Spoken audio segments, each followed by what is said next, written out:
A student walks into an exam somewhere in Seoul. Her friend grips her arm hard and shouts something. The word fighting. To an American, that sounds like a threat, right? Put your fist up. But her friend is not angry. She is saying, I believe in you. Go get him.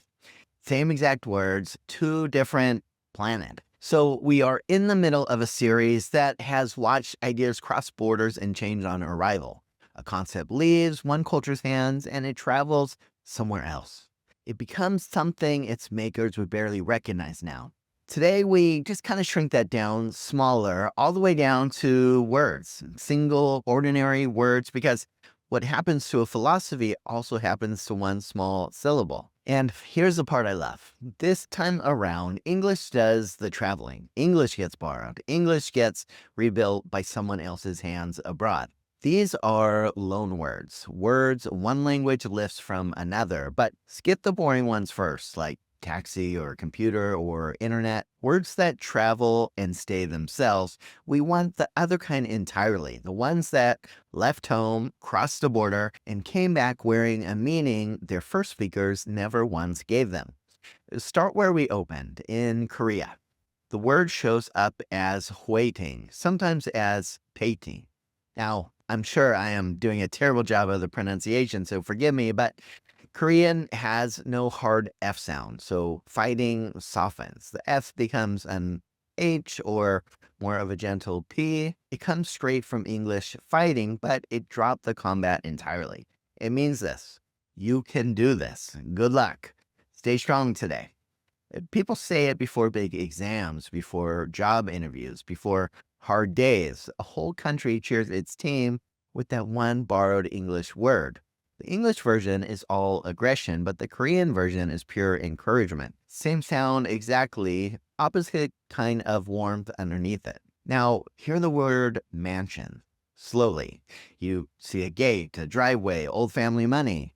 Now fly to Japan, where mansion means, of all things, an apartment, a concrete unit, or a mid-rise building, maybe 70 square meters total. Sometimes one small room.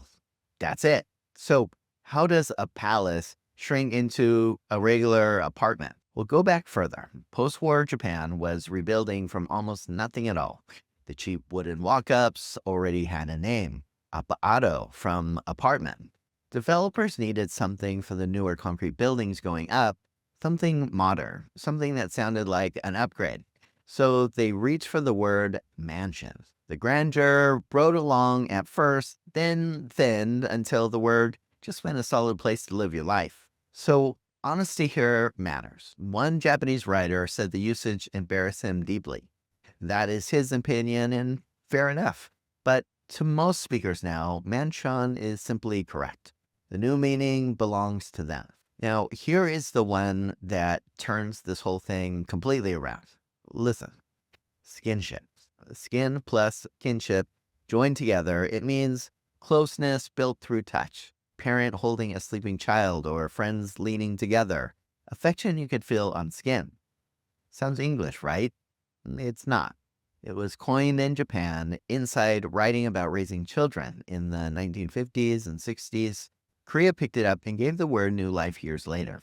Then in 2021, the Oxford English Dictionary added it as an English word. So trace that whole path again. English building blocks assembled first in Japan, reshaped later in Korea, then welcomed into English like a traveler from home abroad. Scholars still argue about exactly where and how it truly started out. So hold the origin loosely. It's a bit unsettled, but notice what the word exposes. English never had one single word for that idea. Another language built that word for us out of our own bricks. And it's not only Asia. In Germany, your handy is your mobile phone. Sounds English, but no English speaker uses it that way ever. Across much of Europe, a smoking is not something you do outside. It is a tuxedo. Black tie left over from old smoking jackets. In French, footing does not mean footing at all. It means going out for a jog or a run. The pattern sits everywhere you look. Every language meeting English takes the part it wants and then rebuilds the rest to fit. So why does an episode about silly words belong in a series this heavy? Well, because it's the same move, shrunk down, something you can hold in one hand, watch it. A word leaves home and it crosses into a new place, and the new speakers keep the surface sound and build a fresh meaning underneath it. And this is the part that perhaps matters most of all. The first word is perfectly fine. It still exists. Fighting still means fighting in English, and mansion still means mansion. Nothing got erased, and nothing got stolen on the way across either. Two meanings now live in two different worlds at once. Both of them real, both of them whole, and I suppose that's the lesson hiding inside the humble loan word. Borrowing is not a theft. Borrowing is not some kind of insult. Borrowing is what living languages always do with each other over time. They reach across, they take a sound they like, and they make that sound their own forever after. And it runs in every direction. English borrows from everyone on earth. English borrows back from English too. Nobody is only ever the source. Nobody is only ever the borrower.